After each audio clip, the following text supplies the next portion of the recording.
تھا D I G operation اسلام آباد، تو اس کو میں پہچان گیا کیونکہ نقاب اس کی شکل چھپا نہیں رہا تھا. تو میں نے اسے کہا کہ حضرت یہ کیا نقابیں پہن کے آپ بیٹھے ہیں؟ تو اس نے 9mm کی پسٹل نکالی. حضرت ایوان کی توجہ درکار ہے. 9mm کی پسٹل نکال کے سائڈ پہ رکھی کہ آپ کو تو پتہ ہے فوجداری وکیل ہو کہ پولیس کی تحویل سے جب کوئی بھاگ جاتا ہے تو اس کو مار دیا جاتا ہے. میں نے کہا کیا بات کی حضرت، لیکن میں نے کہا ہم پٹھان تو مسلیوں پر بسم اللہ بھی نہیں پڑھتے ہیں. تو اس کے بعد ہمارے درمیان ہاتھا پائی ہونے کو آئی. تو اس کے بعد پولیس والے آئے، انہوں نے مجھے ایک سٹور میں بند کر دیا. یہ آپ کے معزز ایوان کے ایک معزز ممبر کی روداد ہے. یہ جو کہانی ابھی شیر افضل مروت شیئر کر رہے تھے، انہوں نے بھی کی اپنی ہارر سٹوریز، جن کو ہم ہارر سٹوریز کہنا چاہیے، مگر بڑی انٹرٹیننگ طریقے سے بات کرتے ہیں. بڑی چارمنگ پرسنالٹی ہے. شیخ وقاص اکرم کا بھی انداز بیان بہت مزیدار ہے. انہوں نے بھی جو اپنی گرفتاری / اغوا کی جو کہانی ہے وہ سنائی. اس طرح اور پی ٹی آئی کے لوگ جو آج پروڈکشن آرڈرز کی وجہ سے تھینکس ٹو جو ہے ماشاءاللہ ایاز صادق صاحب کے آج ان ساروں کی کہانیاں سننے کو ملی. مگر یہ ساری کہانیاں کب تک سنیں گے آپ اور میں بچپن سے سن رہا ہوں. میرے آبا و اجداد بھی شاید سنتے رہے ہوں گے، میرے آنے والے بچے بھی شاید سنتے رہیں گے، مگر آخر کب تک؟ کیونکہ یہ سب انٹرٹینمنٹ نہیں ہے. ہمیں اس بات کو سمجھنا چاہیے. اس ملک کے اندر یہ جو سب کچھ ہو رہا ہے، یہ جو ساری باتیں، جو واقعات سنائے جا رہے ہیں کہ سامنے بیٹھ کے آپ کے اور میرے ایک پارلیمنٹیرین کو کوئی موت کی دھمکی دے رہا ہے اور گولی سے اڑا دینے کی بات کر رہا ہے، تو یہ مذاق نہیں ہے. یہ مذاق ہونا بھی نہیں چاہیے، کیونکہ یہ گولی اس تک جا رہی ہے تو آپ تک اور میرے تک بھی آ سکتی ہے، اور آئی بھی ہے ماضی میں. اب پتہ نہیں شاید معاملات کچھ بہتر ہوئے ہیں یا نہیں ہوئے، لیکن یہی وجہ ہے شاید کہ پاکستان کے اندر باقی پوری دنیا کی طرح ریالٹی ٹی ویز کا کاروبار نہیں چلتا. پاکستان کے اندر کوئی ریالٹی شو ایسا نہیں ہے جیسے باقی ملکوں کے اندر. کہیں پر بگ بردر چلتا ہے، کہیں پر بگ باس چلتا ہے، کہیں پر سروائیور چلتا ہے.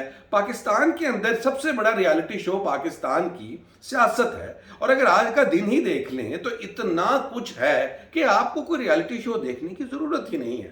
بات شروع کریں کہ عمران خان جو ہے اس کے پاس، جو میں نے ابھی آپ نے یہ دیکھا بھی ہے تھم نیل، اس کے اوپر ہم ڈیٹیل سے بات کریں گے. مگر اس سے پہلے اگر آپ صرف اپنے ارد گرد نظر دوڑائیں تو ہمارے ملک کے اندر اس وقت کیا کیا چل رہا ہے. ایک طرف جو ہے وہ علیمہ خان ٹویٹ کر رہی ہیں کہ خان جو ہے وہ اس کی زندگی کو خطرہ ہے. ہمیں انتہائی کریڈیبل سورسز سے یہ پتہ لگا ہے کہ اس کو ایلیمنیٹ کرنے کے طرف جو ہے بات لے کے جائی جا رہی ہے. تو ایک سب سے بڑی پولیٹیکل پارٹی کا جو لیڈر ہے وہ انڈر تھریٹ ہے. ایک بات، ایک خبر.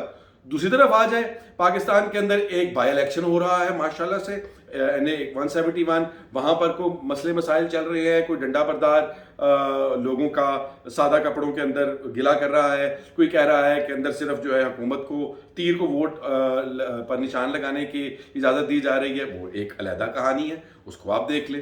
تیسری جانب اگر آپ دیکھ لیں تو اسلام آباد ہائی کورٹ کے اندر جو کیس چل رہا ہے خان صاحب کے ملٹری ٹرائل کا، اس کے اندر انہوں نے بڑی آئرونک بات ہے وہ آپ کے ساتھ شیئر کرتے ہیں کہ انہوں نے کہا کہ جو آئی ایس پی آر کی پریس کانفرنس تھی اس کے اندر جو بات چیت کی آئی ایس پی آر نے وہ ایک سیاسی سٹیٹمنٹ ہے، اس کو ہم سیریس نہیں لے سکتے. اب یہ بات مذاق خیر اس لیے ہے کیونکہ اس پریس کانفرنس کے سٹارٹ میں انہوں نے کہا تھا کہ آئی ایس پی آر جو ہے فوج کا سیاست سے کوئی تعلق نہیں. It's just a play on words but it is very ironic اس حوالے سے. اور جہاں تک بات ہے فوج کے سیاست کے اندر دخل اندازی نہ کرنے کی، تو خواجہ آصف صاحب تو اسمبلی کے فلور پہ کھڑے ہو کر صاف یہ کہہ چکے ہیں کہ ریاست نے جو ہے وہ یہ سب کچھ کیا ہے جو پارلیمنٹ میں ہوا ہے. مجھے یہ سمجھ نہیں آتی کہ خواجہ آصف صاحب جو کہ ہمارے وزیر دفاع ہیں وہ سچ کہتے ہیں کہ D G I S P R سچ کہتے ہیں.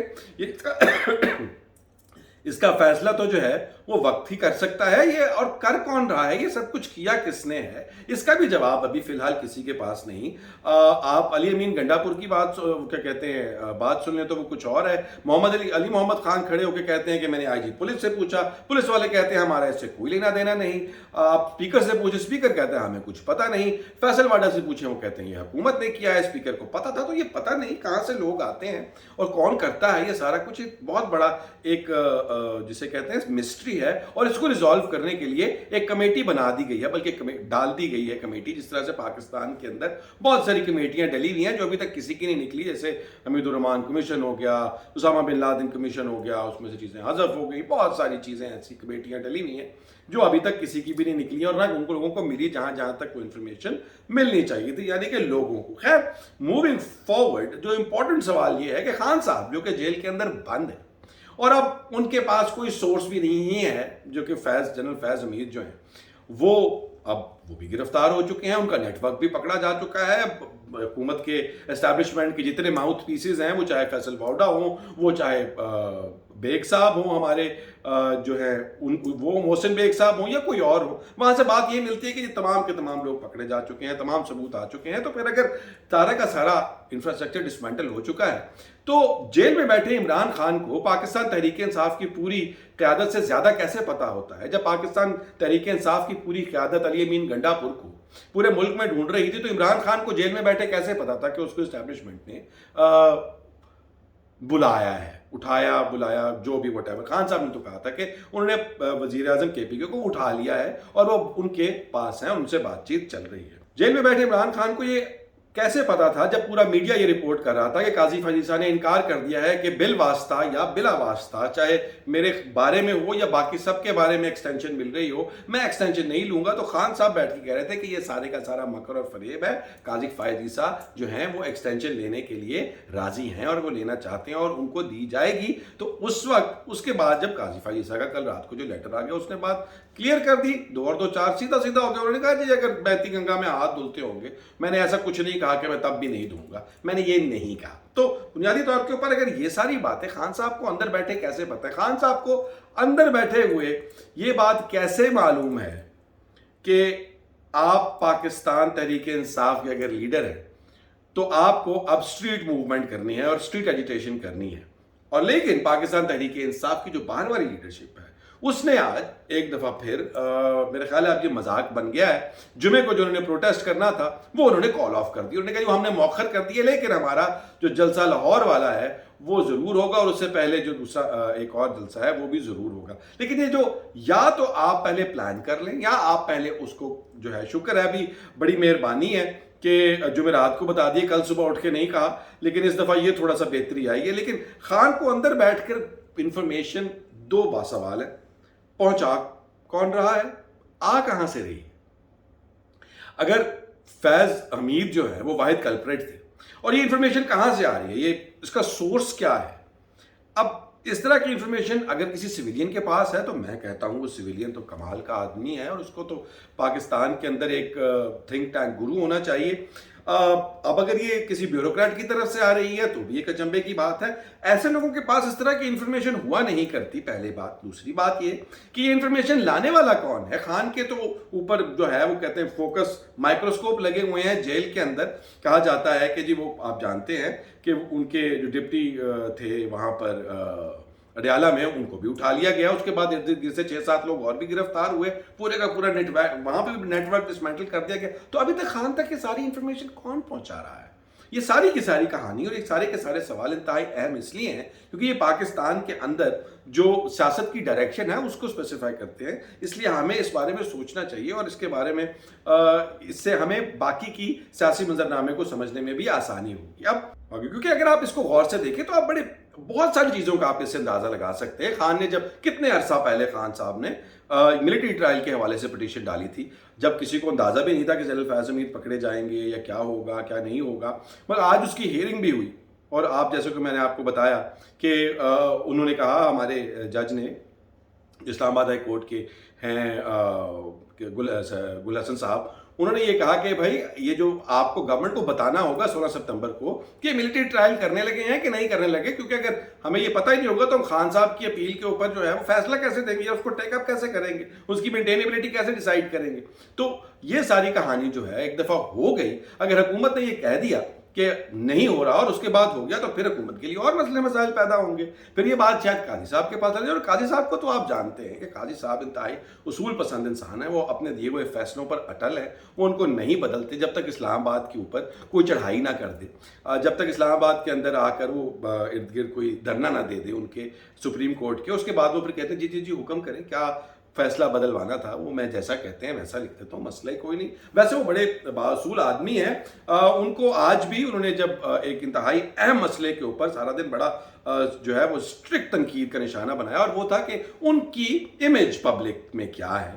میڈیا جو ہے وہ کورٹ رپورٹرز جو ہیں وہ کتنے نااہل ہیں اور وہ غلط باتیں جا کر بتاتے ہیں, مس رپورٹ کرتے ہیں, ان کی ٹریننگ نہیں ہوتی, جس کی وجہ سے وہ بنیادی طور پہ قاضی صاحب جو ہیں وہ دنیا کے اندر, ان کے ملک کے اندر لوگوں کے سامنے کورٹ کا جو ایشو ہے, امیج ہے, وہ خراب ہوتا ہے. یہ ان کا ایک پرائم مسئلہ تھا.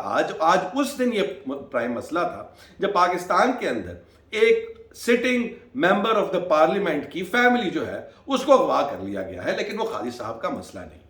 یہ ان کا قاضی صاحب کا مسئلہ ہے کہ میری امیج, میرا زندگی کے اندر کیا معاملہ ہو رہا ہے. پاکستان کی پارلیمنٹ کے اندر جو سب کچھ ہوا اس کے اوپر قاضی صاحب کو کسی صورت کسی طرح کی بات کرنے کی, کوئی سوال پوچھنے کی, کوئی پبلک انٹرسٹ کے بارے میں بات کرنے کی کوئی ضرورت نہیں ہے. ان کا مسئلہ یہ ہے کہ ہاؤ گڈ کین ہی لک, ان کا امیج خراب نہ ہو.